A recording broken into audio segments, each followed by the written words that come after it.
Hey, good afternoon, everybody. Welcome back to another episode of Oriole Technology Flight School.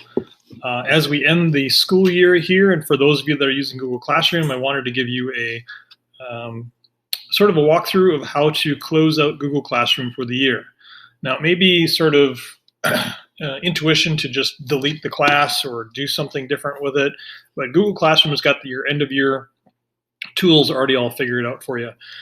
It's really just one simple step. When your class is done at the end of the year, and you're all set with getting your kids taken care of, all the last grades and such in, all you need to do is from your main Google Classroom homepage is to click on these three dots and click on Archive. It won't delete it.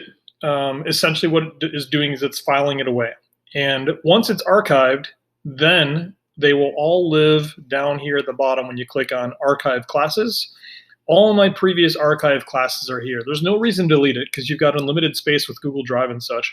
So just let Google handle that for you. And you can always go back into your archive classes and open them up, see your assignments, dig into it, and find specific kids. It's pretty often I'll actually go back in here and I'll try to find examples of kids that did really well in the past years that I can use as examples for kids moving forward into the next year. And then if you ever want to restore it, you can go back and do there. You can delete it, which there's really no reason to. The other cool tool is at the beginning next school year, so next fall, what you can do is say, hey, you know what? I'm teaching this class again. Pretty much everything I've done before is similar to what I'm going to do now, and I want to be able to reutilize those assignments and such. Just click on Copy. It will make a brand new copy of that class for you with all the original assignments and such. But none of the kids will be enrolled. All the old work is essentially gone. It's set up like all your curriculum from the previous class is ready to roll and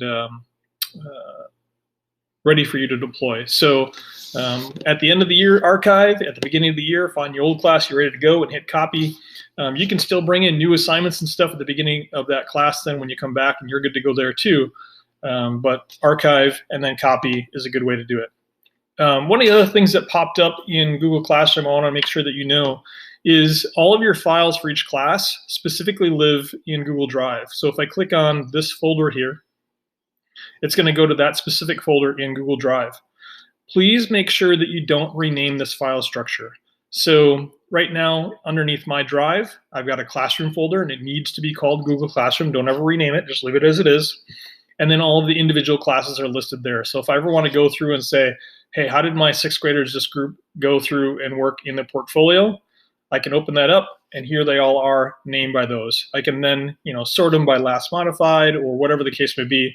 So that's a really quick way to go back and find those files too.